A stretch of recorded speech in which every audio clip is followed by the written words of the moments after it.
He found her the way people find problems they don't intend to solve, by tripping over them and apologizing to the universe. The junkyard was an orbital bruise, an accidental city of gravity-warped metal and personal regrets where ships went to learn humility. It smelled faintly of ozone, old coffee, and whatever governments call decommissioned dignity. Crates lay like fallen monuments to bad decisions. A rusting drivetrain stuck out of a satellite carcass like a rib cage, and half a freighter had been repurposed into a flea market for contraband sentimentality. Caden Vox liked the place because it didn't pretend to be anything other than what it was. Loud, messy, and honest. He wasn't looking for anything, which is exactly when you find the interesting things. His salvage rig, two arms that argued with each other and a claw that favored dramatic gestures, grabbed what appeared to be an escape pod, rolled it atop a pile of old life support units, and then, with the kind of timing used by knockout punchlines, popped its hatch, a hand pushed from the seam, not the flat, stubby hand of a maintenance drone, not the clawed, slimy thing from some deep-mined horror feed. A hand with fingers like instruments, tipped in the faint sheen of alien bone, skin the color of twilight. The hand was purple. As the hatch yawned wider, a head followed, long braids threaded with wire and beads, a face inked with tiny scars that read like a language, and eyes the color of frost over a dark lake. Caden froze because whatever small, practical part of him that cataloged salvage manifests and kept inventory had no field in which to place a purple humanoid with battle scratches. His brain scrambled for rules. Rules were helpful. Rules would have said, call command, file a report, and do not touch foreign artifacts. But his hands, being less interested in bureaucracy than in warmth, stepped forward and offered a hand. She took it. Her palm was cool and smelled like rain on hot metal. The fingers closed around his with a careful curiosity, as if cataloging whether he was friend, foe, or food. Are you operational? She asked in a voice that sounded like chimes on a slow morning. Caden should have asked her name, her origin, whether she'd been listed on any wanted registries. Instead, he said, "You look like you fell out of a very expensive story." He regretted the line the instant he said it because it sounded too much like a pickup line stolen from a rogue poet. A small part of him, the one that kept pressure gauges and pulse rates straight, winced.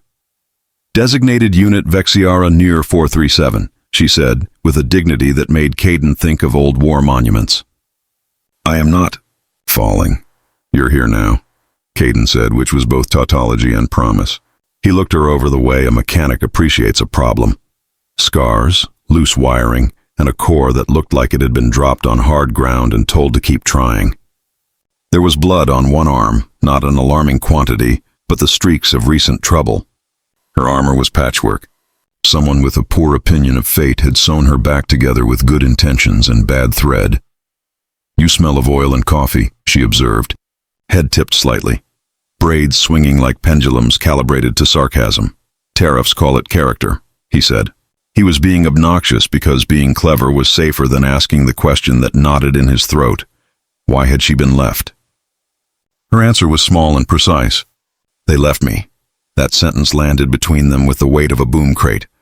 People left things in junkyards all the time. Obsolete chips, ruined star maps, the occasional politician. They didn't usually leave someone who blamed the horizon for everything. "People do that," Caden said, and realized his voice sounded like someone describing weather. People abandoned each other more often than they admitted. Corporations abounded with clauses. Captains abounded with excuses. Out here in the honest geometry of scrap, truth had to make do with gestures. She blinked, twice, deliberately, and when her injuries found words she could shape, they came out with dry humor. "Is that human for we are cruel?" "No," Caden said, and immediately cursed the softness of his own tone. "It's human for we're complicated, which is a polite way of saying we're usually terrible but occasionally very good at it." She tasted the translation with a smile that was nearly a laugh. "Complicated is a good adjective," she said. "It implies more than one contributing factor. Also, it sounds like an admission. Caden liked her already. That was inconvenient in the practical way that cold coffee was inconvenient. Necessary and capable of salvaging a morning. He rolled the pod into his lab, which was a generous term for a room that smelled of solvent and the fantasies of people who fixed things, because loving them seemed too much like commitment. His diagnostic rig hummed with the confidence of outdated technology and spat out a report in a language that made arcane minds proud. Vitals low, core offline, the rig announced. Sensoria compromised, neural matrix intact, but eccentric. Vexiara, Vex, he would later call her because human brains like names that were quick to say, watched him work with a fascination that made his chest do the small, stupid thing it had not done in years. It decided to care. He worked like a man who knew the anatomy of broken things, gentle hands, well-placed curses, and a stubborn belief that the right amount of grease could fix more than gears. She complained about his tool's aesthetics. Your wrenches are not symmetrical, she observed. They make my ocular receptors anxious. They're asymmetrical because life is unfair and so are tools, Caden replied, which was only half a joke. He soldered a microfilament, the kind you'd miss unless you cared about tiny miracles, and fed a trickle charge into her core. When she blinked awake, the lab lights drew the violet of her skin into relief. She looked like a myth someone had tried to teach themselves how to use, improbable, slightly dangerous, and entirely unnecessary, except when you needed them. Where are we? She asked. Near a place that used to have an ocean, he said, half to be poetic and half because he preferred metaphors to admitting he had never been good at giving directions. By the salvage yard, mostly legal, occasionally freelance. Are you my owner? She asked bluntly, and the question hung there like a challenge. No owners here. He moved like someone defining a boundary he hoped he could keep. I make a living convincing the universe that things are still worth the trouble. You're worth the trouble. She considered this with a scientist's concentration. Your evaluation method is subjective. You'd be surprised how reliable subjectivity can be, Caden said. Then, because his life had a penchant for doing things the messy way, he added, so, commercial arrangement. I fix you. You don't explode. You tell me your story when you want. I feed you terrible sandwich experiments. Everyone wins. She arched a brow. The motion on her alien face read like permission to be skeptical. What is your compensation? He checked his pockets. Dented credits, a rusted coin that had sentimental value to nobody, and a receipt from a very old meal.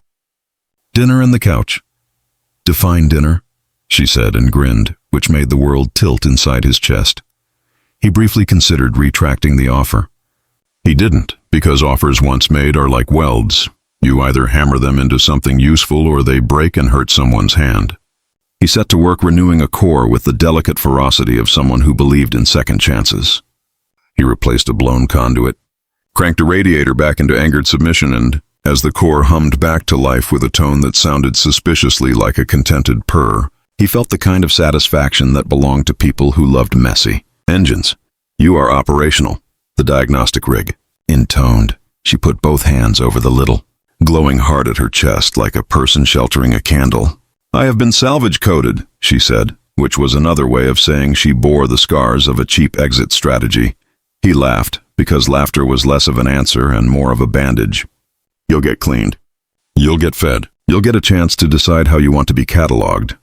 Her expression slid into something dangerously like gratitude. Will you teach me human? She asked. I want to learn their music that sounds like shouting, and their words for things they make complicated on purpose. Also, what is a rom-com? Caden squinted. We do the shouting part. As for rom-com, it's two people learning to be less terrible to each other with jokes. Her braid tapped his arm. She said with a sternness that disarmed him. I like that. We do need more people trying to be less terrible. He felt a tenderness so acute it surprised him, because tenderness had to be earned in his life the way ships earned seaworthiness. It didn't require a certificate. It required patience and the occasional bad joke to cover for vulnerability. Okay, he said. You're coming with me.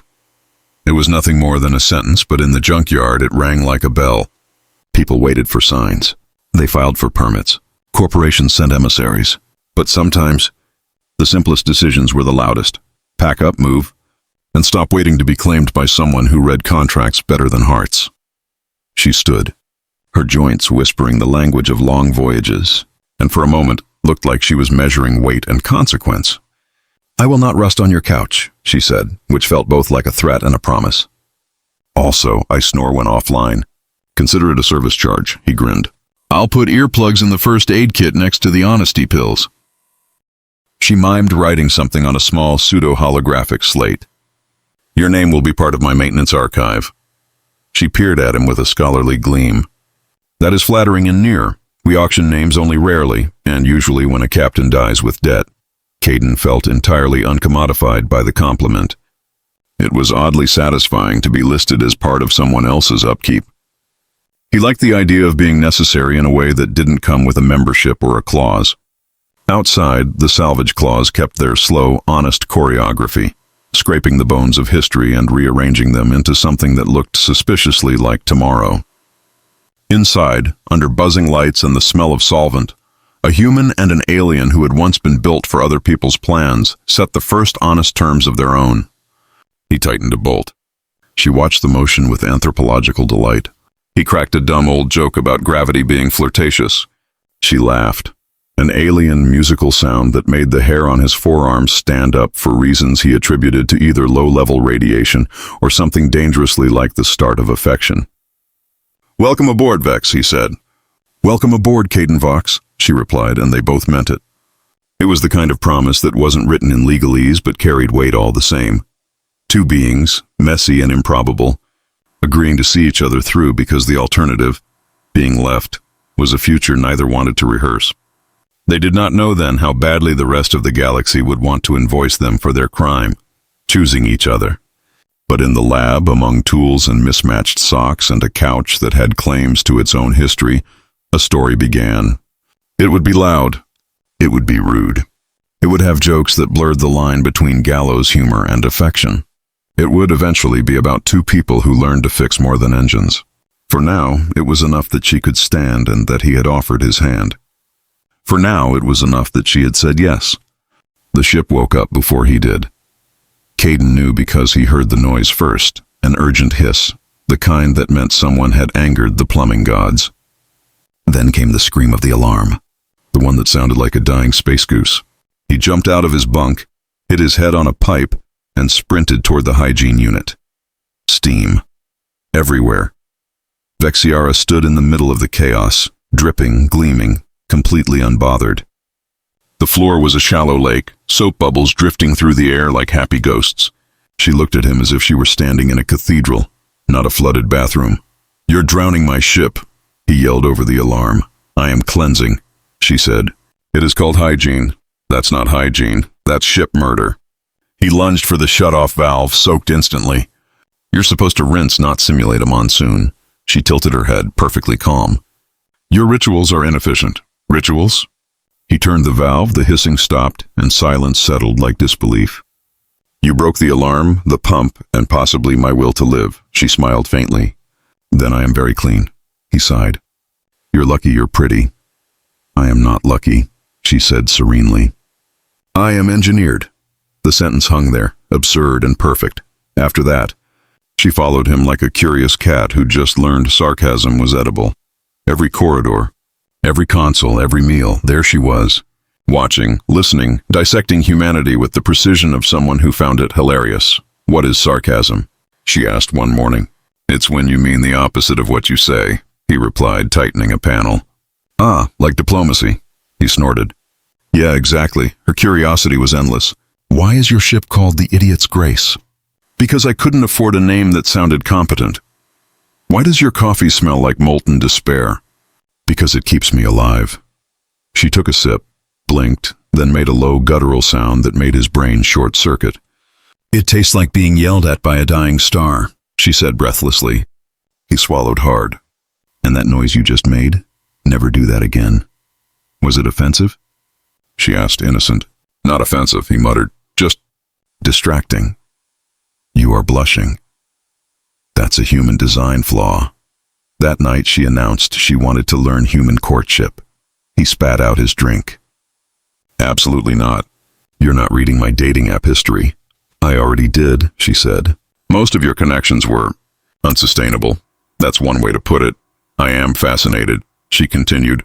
Your species initiates mating by sending small images of food and then vanishing for 3 days. It's called modern romance, he groaned. Primitive, yet effective. It's neither. he said, but she'd already moved on, taking notes on her holographic pad titled Human Love, a Field Study. Later, she raided his closet. He heard rustling, the faint sound of something breaking the laws of modesty.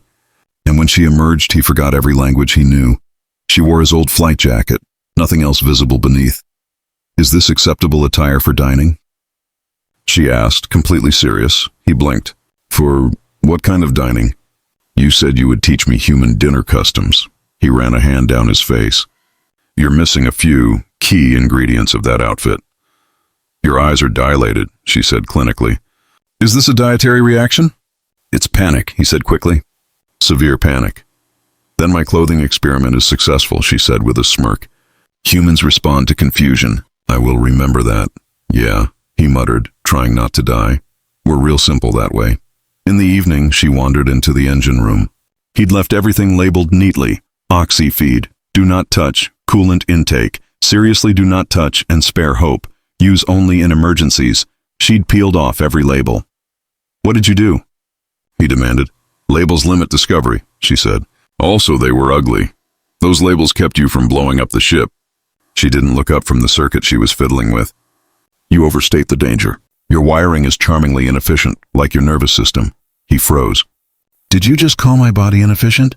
"Flawed but determined," she clarified. "I like that about humans. You persist even when you shouldn't." He blinked at her.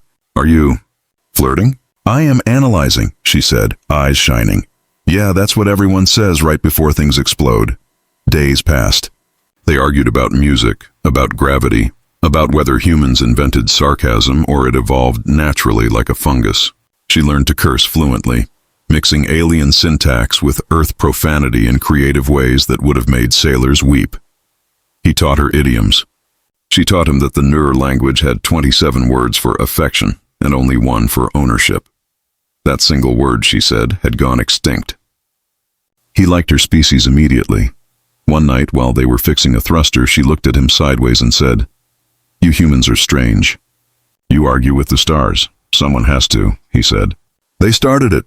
She laughed, a soft melodic sound that felt like gravity catching you off guard.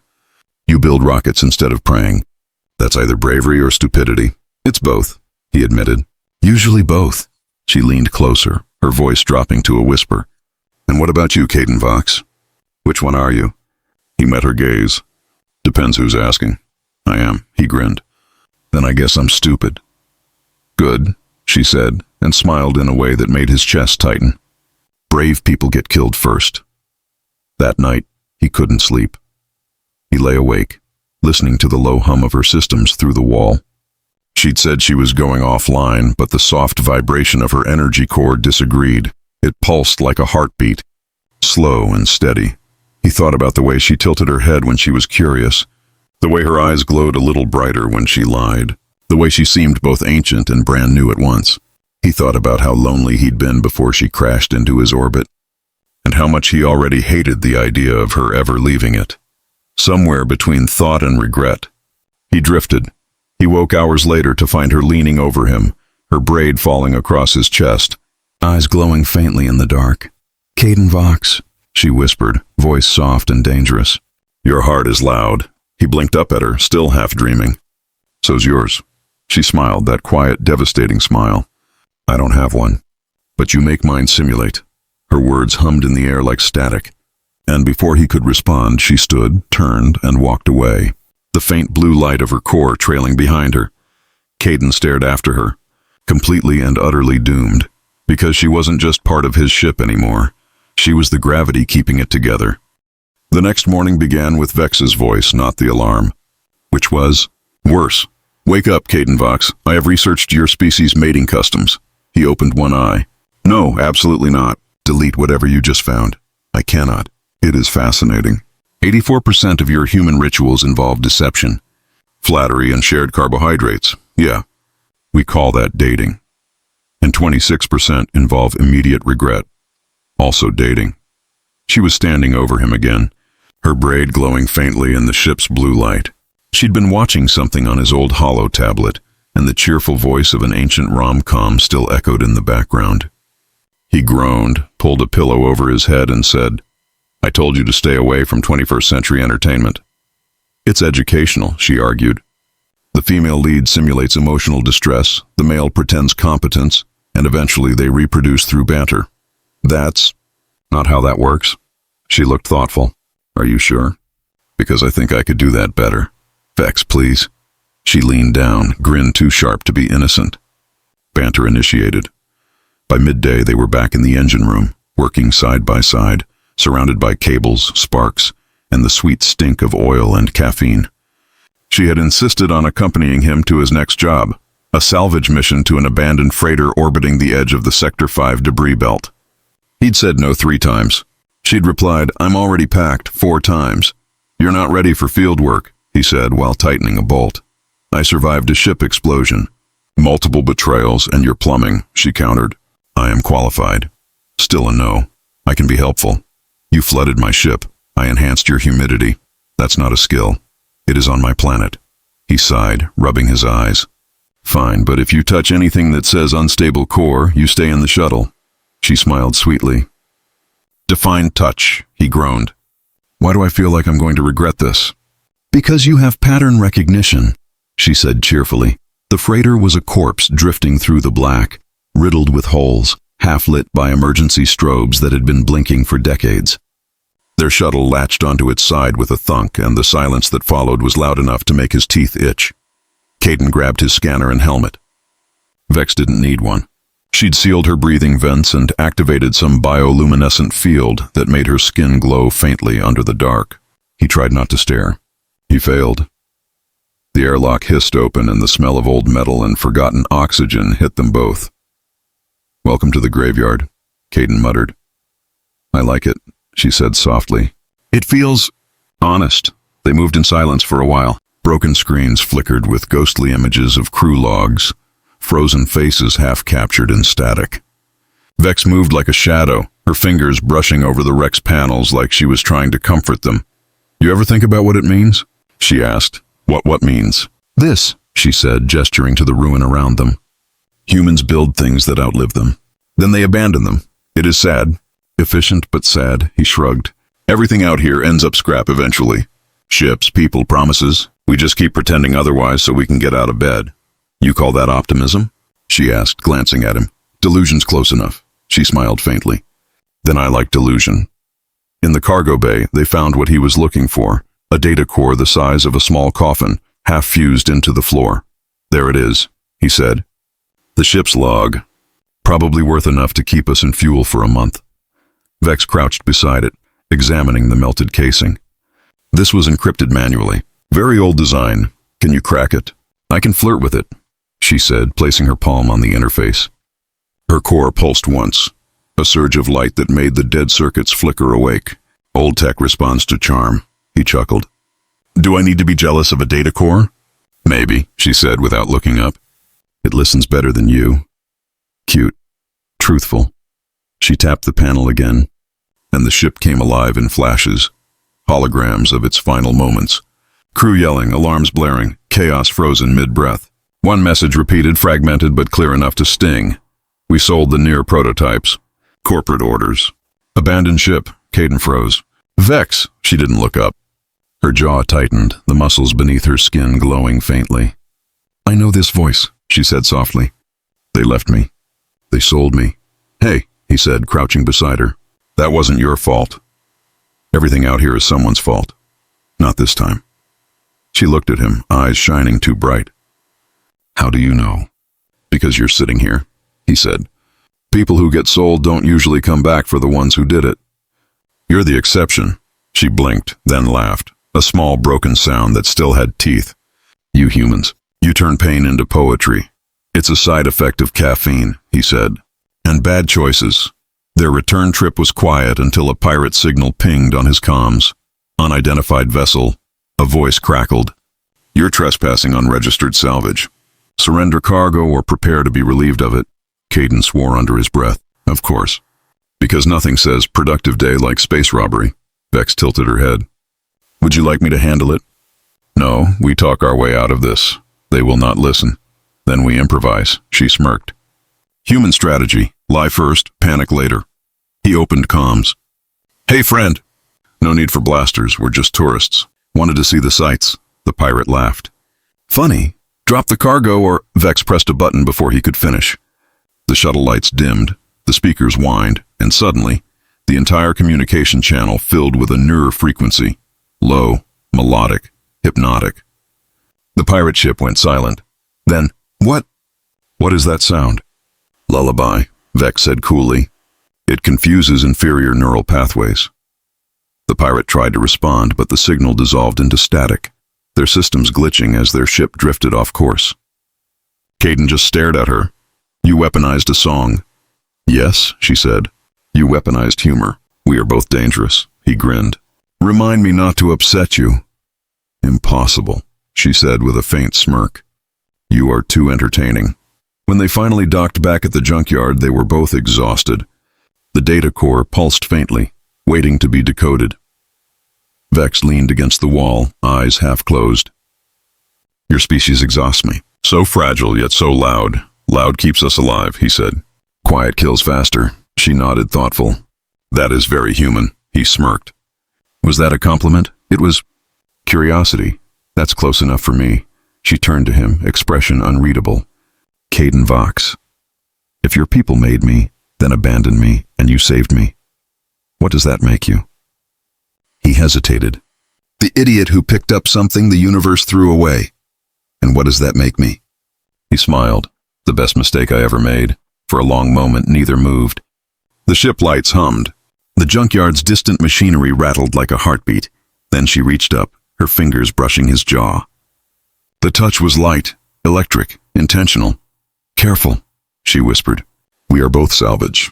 We break easily, he swallowed. Yeah, but sometimes the broken parts fit better. She smiled. And this time it wasn't mechanical. It was warm, real, dangerous. I think, she said softly. I am starting to understand your species, he smiled back. God help you then. And somewhere deep in the ship's belly, the data core began to hum, a soft, familiar tone that sounded an awful lot like the beginning of trouble. The storm hit the junkyard without warning. It wasn't weather. There was no sky, no rain, just a magnetic surge that screamed through the orbital debris like a curse, rattling hulls and frying ungrounded circuits. The ship groaned in protest as Caden wrestled with the stabilizers, every console flashing angry red. Vex! Power down the secondary grid! He shouted. Define power down, she shouted back, her hair alive with static. The opposite of whatever you're doing. She pressed something. Sparks exploded from the ceiling. Wrong opposite, he barked, ducking as the lights flared white. Your systems are primitive. She yelled. Yeah? My systems weren't designed by a committee of overconfident aliens with shiny skin. That is xenophobic, she shouted. That's panic. A second later, the surge passed, the ship falling into the silence that comes after a near-death experience. Both of them stood still, breathing hard, hair standing up from static discharge. Vex blinked, then sniffed the air. You smell like fear and burnt sugar, he laughed shakily. Yeah, that's called adrenaline. Welcome to humanity's survival mechanism. She touched her chest. My core just destabilized. Mine too, he said under his breath, watching the faint shimmer of her skin dim back to normal. That night, the air between them changed. Caden patched the hull while she sat nearby, legs crossed, humming softly in her own language. The tune was metallic, haunting, and somehow comforting.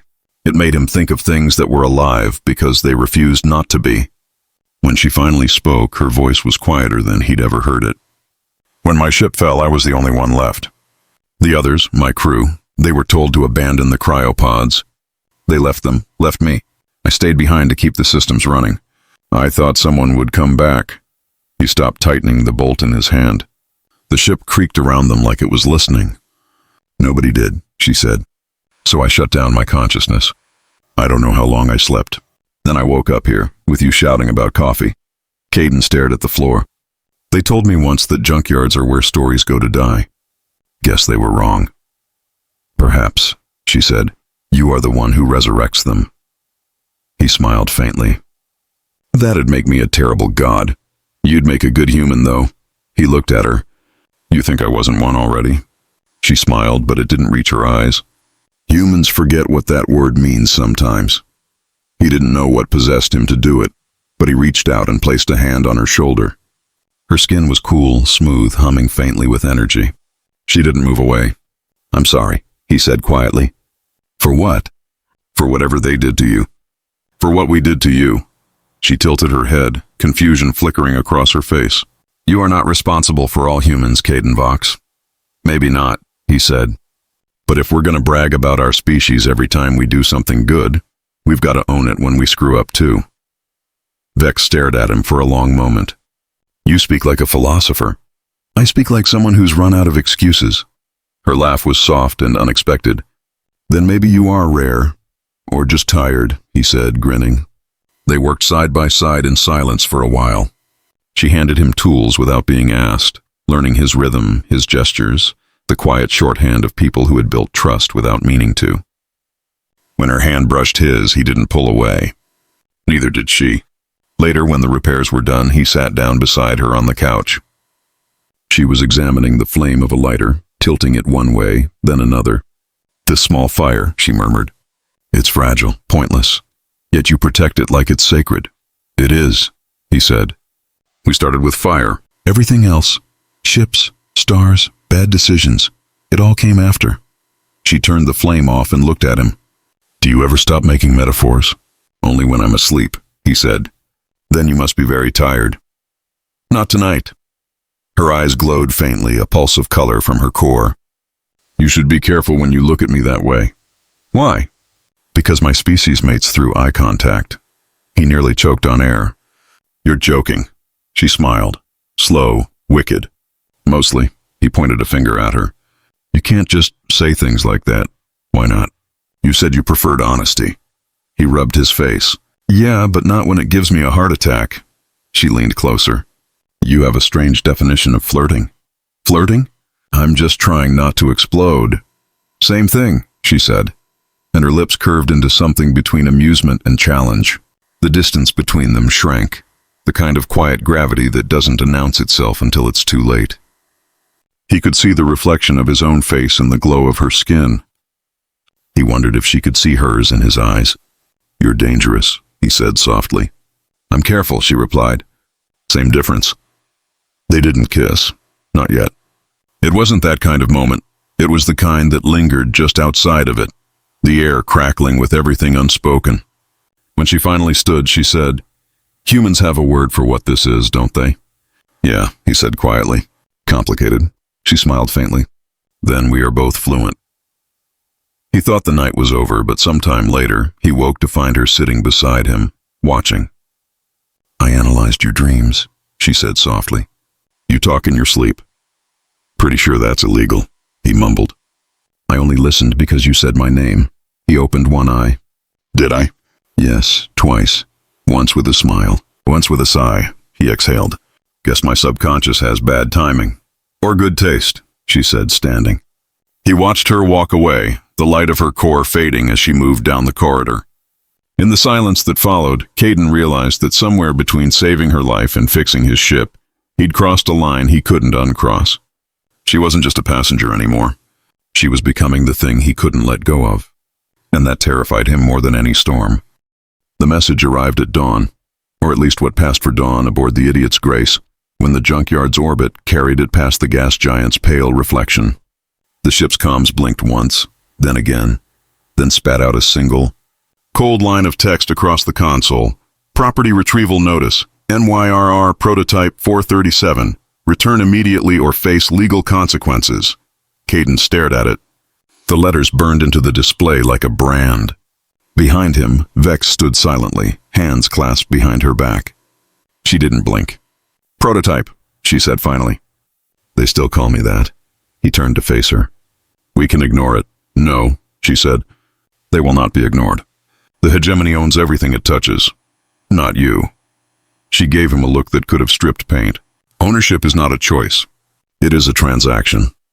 "Well," he said, leaning back in his chair, "they're about to get an overdraft notice." By midday, the first corporate retrieval ship was already in orbit. Caden and Vex stood on the deck watching the sleek black vessel approach, a polished dagger against the junkyard's rusted skyline.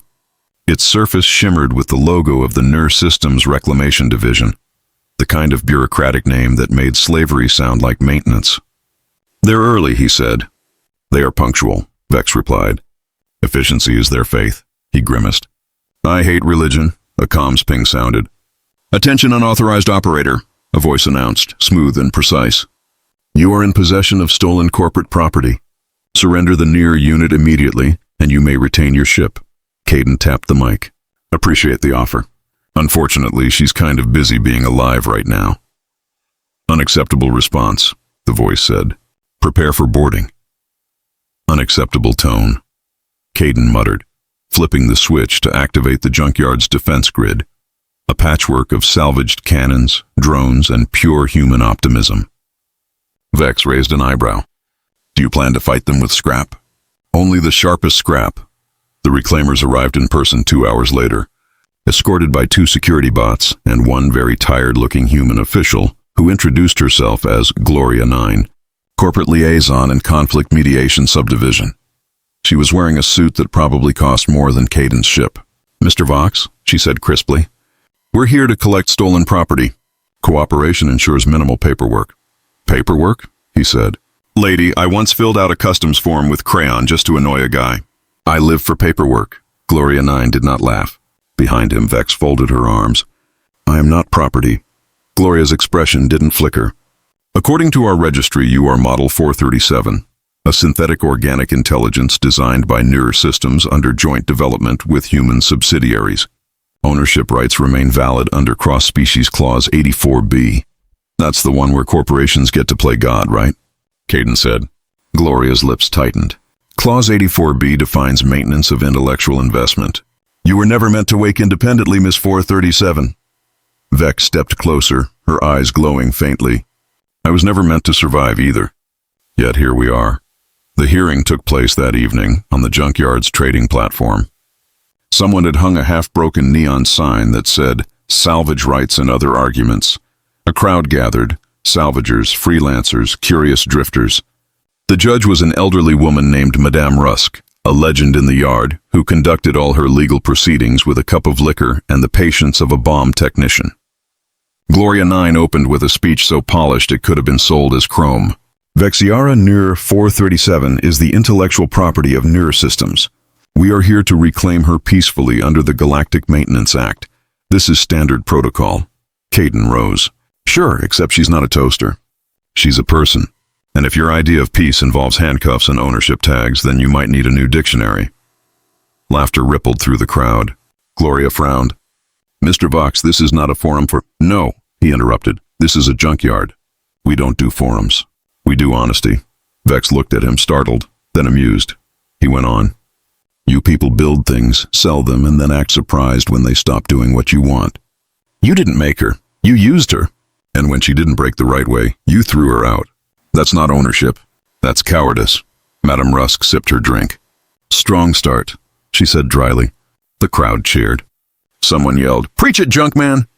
Gloria's patience cracked like glass. You misunderstand the law. No, Caden said. You misunderstand life. We fix things because we care, not because we own them. Humanity's built entire religions on that idea. Humanity built weapons, Gloria snapped. And we also built love songs, he shot back. One of those saved the galaxy once. Guess which? The crowd whistled. Even Madame Rusk grinned. All right, she said, banging her rusted gavel on an old turbine. Verdict time. I rule in favor of— Whoever made me laugh more, Gloria gaped. That is not legal procedure. It is in my court, Rusk said. Case dismissed. Get your shiny ships off my junk. The reclaimers left in fury, but not before one of them leaned close to Caden and muttered, You think this is over? She's got a signal. They'll come for her. Caden's grin was all teeth. Then tell them to bring snacks. As their sleek shuttle vanished into orbit, the junkyard erupted in cheers. Vex stood beside him watching the stars. You risked everything for me, she said. He shrugged. Wasn't much of a risk. I'm not good at letting people get scrapped. You're a terrible negotiator. Yeah, but I'm a decent human. She looked at him for a long moment, her face unreadable. Then quietly, You shouldn't have to fight my battles. He met her gaze. Maybe, but I wanted to. She reached out, resting her hand over his. You're strange. I get that a lot. Her fingers tightened slightly. It's not a complaint. He smiled, the kind of small, real smile that sneaks past defenses. Then I'll take it as a compliment. Don't, she said, eyes glowing faintly. It's dangerous when I compliment people. They start believing they can save me. He swallowed. Maybe I already do. Vex didn't answer. She just looked up at the stars, at the black glimmer of the retreating corporate ship, and said quietly, "They'll be back. And next time they won't come to talk. Then we won't either," Caden said. Later, when the junkyard's lights dimmed and the crowd dispersed, they sat on the ship's hull, feet dangling over the edge. Below them, the metal graveyard shimmered like an ocean of ghosts. "Humans are peculiar," Vex murmured. "You stand up to gods and call it comedy." He smirked. "That's how we cope. Coping is not the same as winning." "Sure it is," he said. "Winning just lasts longer." She looked at him sideways, her expression softening. "You risked your freedom for me today." "Yeah," he said, "and I'd do it again." "You are illogical," he grinned. "Romantically or philosophically?" "Both." "Good, I'm aiming for consistent." She laughed quietly. "If they come back, they will bring an army." He turned to face her. "Then we'll build one." "With what?" she asked. He gestured at the junkyard around them. "With this. With everyone who's ever been thrown away." Her eyes glowed brighter.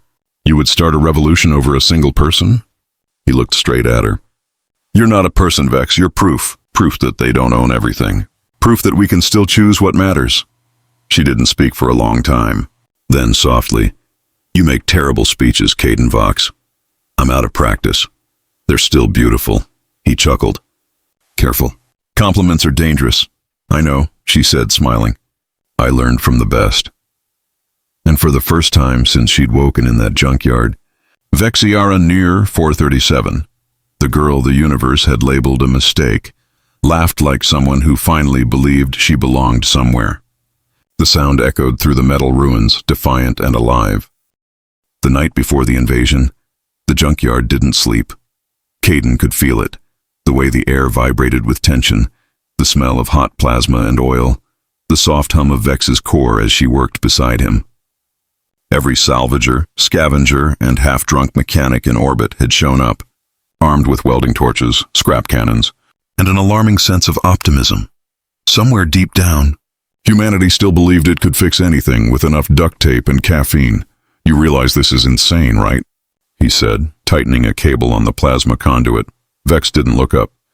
"Insanity is just creativity with poor marketing. Remind me to put that on your tombstone. Remind me to outlive you," she said calmly. He smirked. "That's romantic. Everything is if you survive it." She was serious now, focused, luminous, otherworldly. Her hair caught the neon light, her skin faintly glowing where power ran beneath it. She was no longer the confused survivor he'd found in that broken pod. She looked like a storm preparing to remember its own name. The fleet came at dawn, or whatever the orbital equivalent was. 9 ships. Matablak, no insignia this time. The hegemony had stopped pretending this was a retrieval. "Transmission incoming," said L7. His repair drone turned accidental war correspondent. A hologram flared to life over the deck. Cold light, perfect posture, and a smile that made sincerity look like a glitch. "It was Gloria 9 again, Mr. Vox," she said sweetly. "We return to complete our business. Please surrender prototype 437. Resistance will be inefficient." "Funny," Caden said. "That's what my last girlfriend said, too." "I am not your girlfriend," Vex muttered beside him. "Yet," he said under his breath. Vex shot him a look. "Focus," Gloria 9 continued, unfazed. "Our scanners detect illegal energy modifications. Hand over the near unit or we will neutralize this facility." Caden leaned into the mic. "Lady, this is a junkyard. You can't neutralize what's already dead." Then he cut the feed. "All right, people," he shouted into the intercom. "You know the drill. They think we're trash. Let's remind them why trash burns hotter than they do." A cheer erupted through the yard. Engines screamed awake. Cannons whined with overcharged power. Somewhere, a mechanic started playing an ancient rock song over the speakers, a defiant, distorted riff that made the metal itself vibrate. Vex climbed onto the comm tower, her silhouette cutting against the storm of light. "Caden Vox," she said, voice low. "You are insane. Glad you're finally catching up. I mean that as admiration." He looked up at her, half a grin on his face. Careful. You're starting to sound human. She turned her head, eyes burning violet. And you're starting to sound like hope. The battle began. The hegemony ships opened fire first. Clean, precise blasts meant to intimidate. The junkyard replied with chaos. Scrap drones hurled engine blocks like asteroids. Rusted cannons stitched the dark with streaks of white plasma. Caden's ship, patched together from 100 dead vessels, danced between explosions like it had finally found a reason to live. Vex was everywhere, her voice through the comms, her code in the airwaves, her laugh cutting through the static. She'd tapped into the fleet's communication grid, hijacking it with a song, a lullaby. The same one she'd sung to disable pirates days ago. Only this time, she wasn't just confusing them. She was telling her story. Across the fleet's channels, her voice echoed, I was built to obey. I was abandoned to die. But you can't delete what remembers. You can't cage what learns to love. Her song carried fragments of the past, faces of her crew, data logs, images of broken promises and forgotten creations. But woven through it all was something new, laughter, hers, his, humanity's refusal to shut up. Caden, piloting the idiot's grace, grinned as the enemy formation faltered. Your song's working, he shouted into the comms. It's not a song, she said. It's the truth. Then the main cannon of the lead ship charged, its core glowing like a small sun. Vex. I see it. She leapt from the tower, cables whipping around her arms, plugging directly into the junkyard's power grid. Her core burned bright, too bright. Vex, no. I have to amplify the field.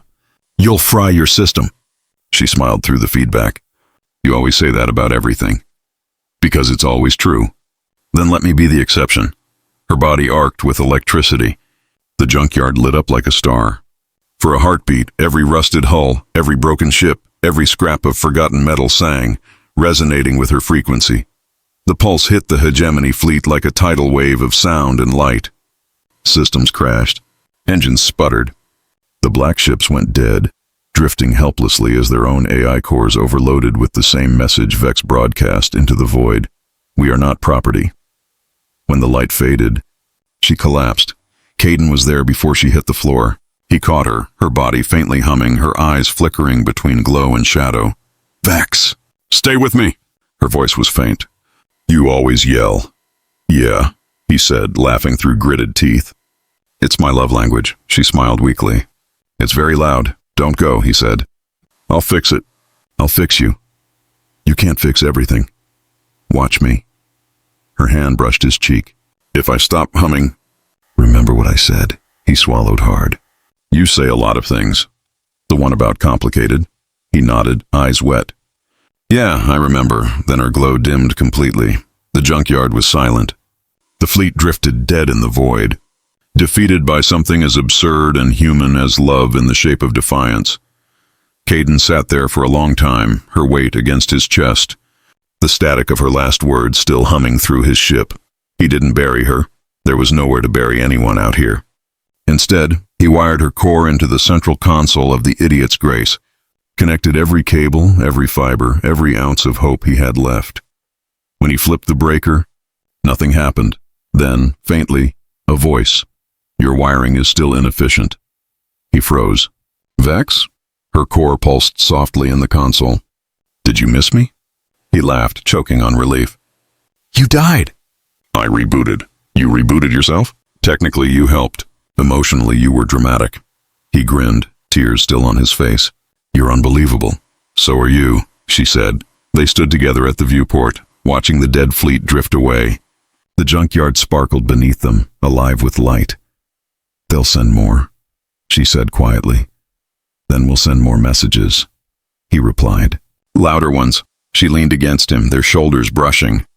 You're ridiculous, he smiled. That's human. She looked up at him, her voice barely above a whisper. Then I guess I'm learning fast. Cue the outro visuals for the faceless video. Caden and Vex standing side by side on the hull of the idiot's grace, surrounded by the glow of reawakened ships. A broken world behind them, a limitless sky ahead. Her core pulses once, steady, alive, synced with the rhythm of his heartbeat. Text fades in over the stars. She was left to rust in a junkyard, until a human said, You're coming with me. And the universe never looked the same again. Then a soft laugh. Vex's voice. So Caden Vox, what's next? His reply dry and human as ever. Breakfast. And maybe another bad idea. Her laughter echoes through the dark as the screen fades out. If you felt this one hum in your chest, you're one of us. The ones who fix broken things and fall for impossible people. Like, comment, and subscribe for more HFY tales. Next up, he fell in love with a starship that refused to die.